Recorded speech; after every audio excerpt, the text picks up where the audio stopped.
Hey, everybody. Welcome back to the Latched Mama podcast. For those of you who are joining us for the first time, the Latched Mama podcast is a podcast for mothers in the trenches of motherhood. We work every week to try and bring some community and the village back to motherhood. More about that shortly. It's kind of exciting. Lindy's here today. We are going to talk about 2022 recap, some highs, some lows, places we've learned, places we've grown, our successes. You're listening to Latched Mama Podcast. I'm your host, Melissa Wirt, busy mom of 6 and owner of LatchedMama.com. Join us each week as we talk about pregnancy, breastfeeding, postpartum, and all things motherhood.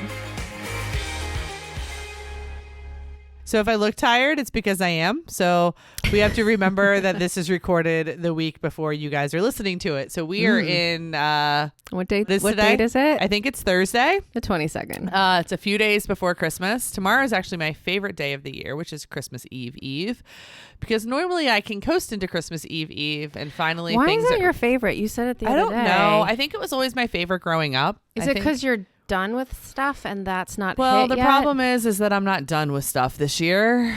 Okay. And it's also not helping that it is like literally like 36 degrees and raining here, and like when Looks I say like it's raining dark. it's pouring. Yeah. And it's really, really bad, but so there's a lot to accomplish between now and when said Santa Claus comes, which we don't do in our family, but Christmas morning, and then there's all the meals, and I'm like running against that like Instacart deadline of like when I can't Instacart more food to come to the house for me to make meals with. Yeah. But you know, it is what it is. How are you doing? Are you all wrapped? No. Well, not at all. This thing keeps going up and down. No, my littles still have like one thing. So yeah. I didn't figure that out.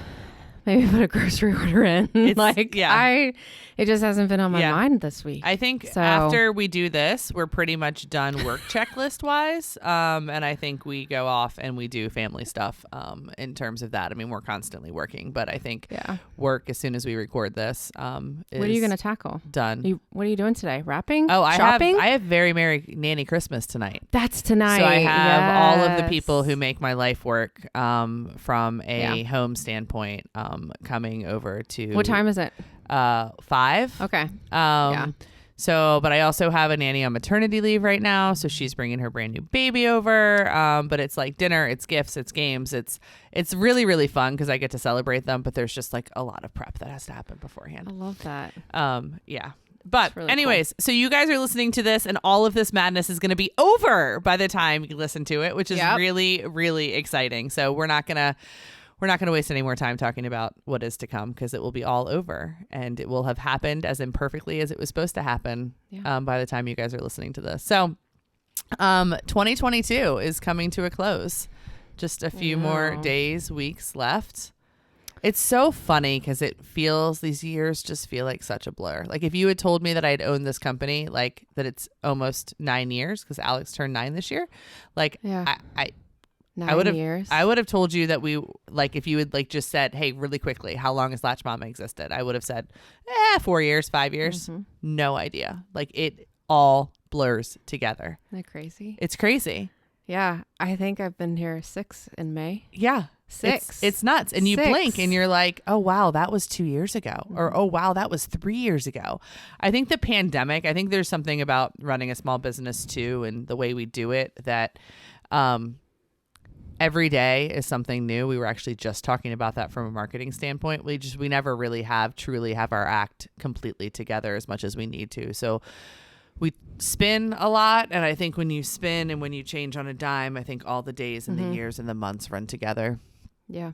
But we had a good year. I mean, we will hopefully end the year with higher revenue, not by much than we had last year, which I think is good for the economy and some of the stuff that we had to overcome. So I just want the growth to continue as we go. And, you know, when you don't have somebody putting large sums of money into your company on purpose, you know, that growth needs to be more measured and at the same rate as you can grow the team and the talent and the workload. Yeah. So but it was a good year. Like, we're financially okay as a company, which I think on the other side of COVID is something to be extremely proud of.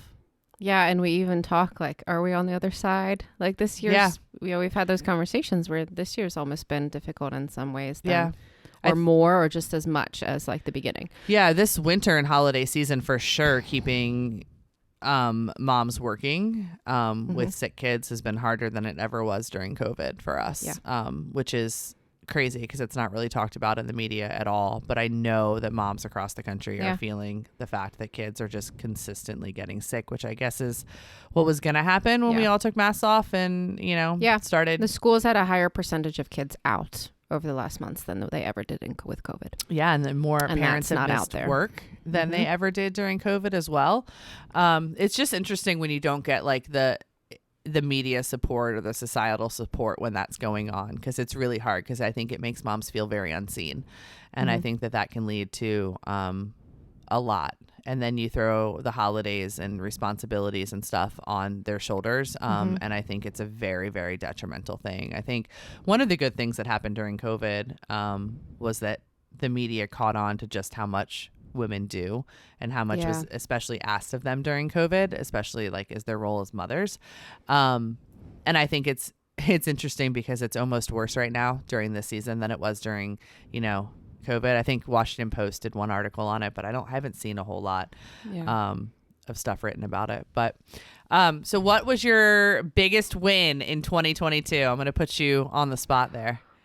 Biggest win? Is this like Latched Mama or just in general like in life? Like tell me a happy memory, like something that you remember happening sometime in the last 12 months or something you're proud of. Something that comes to mind, because I just took my girls to the Nutcracker, is watching her dance. Aww. She done like just one class last year to like get back into it. She did like some gymnastics before that a little bit, but I'm like, I love to see kids finding like their thing that they really love. Yeah.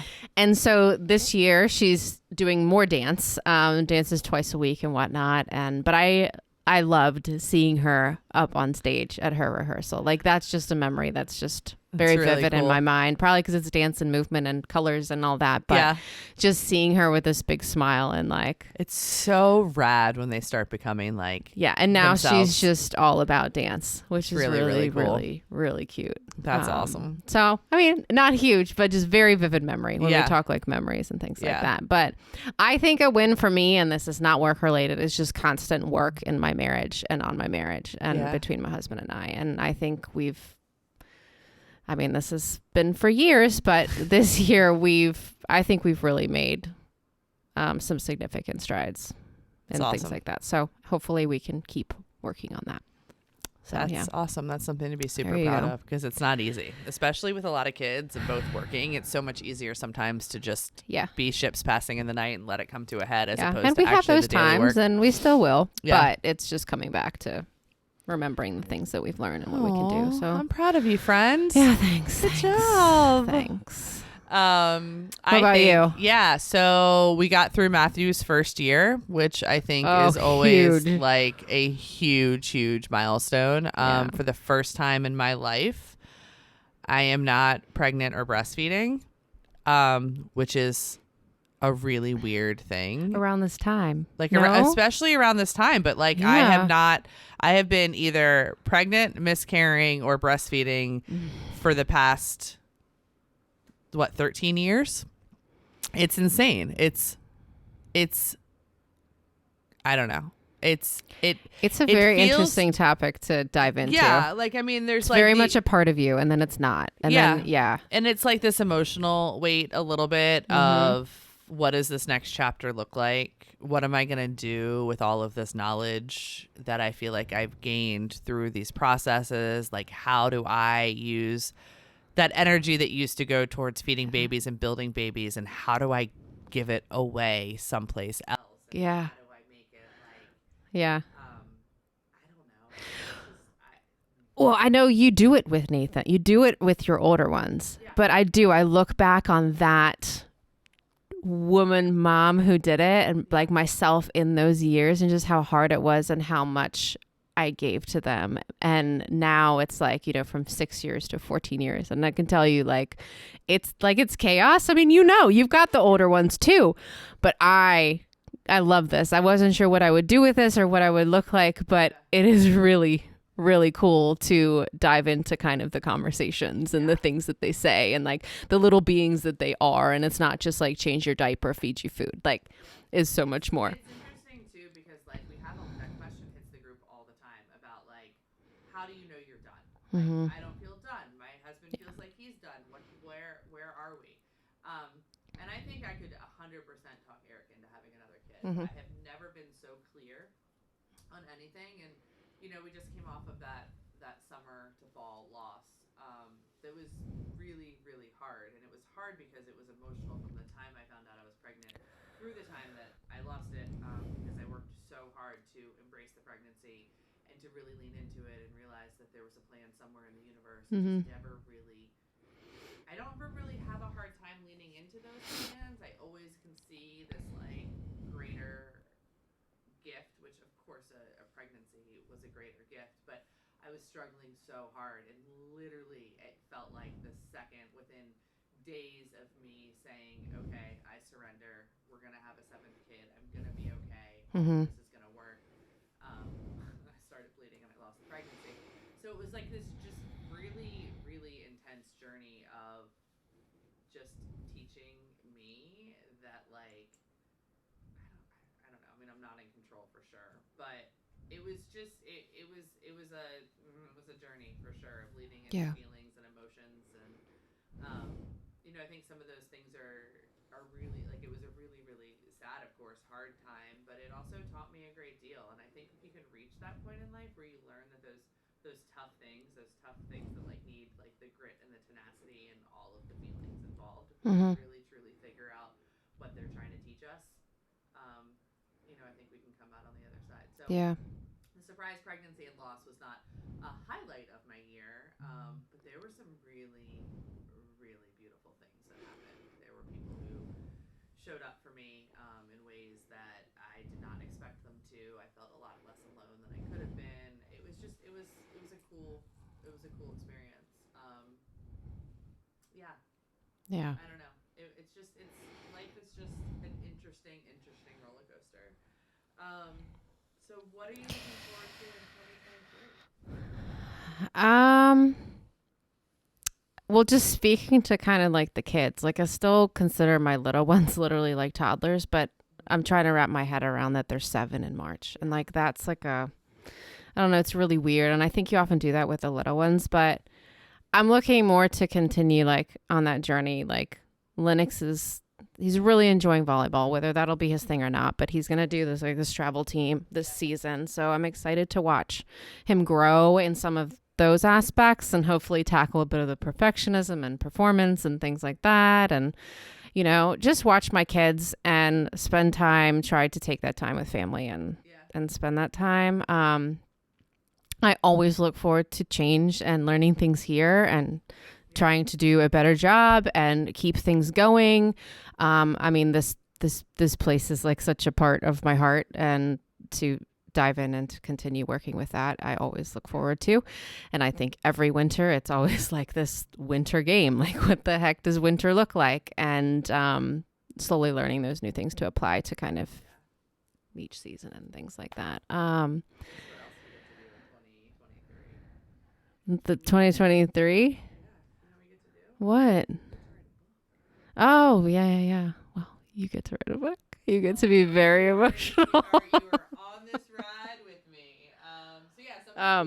But yeah, I mean, there's so many things on my mind that I can think about looking forward to. But to be honest, we haven't talked much about this because all I'm trying to think of is if I've got this taken care of. So I could probably give a lot better answers if we really think it through and talk.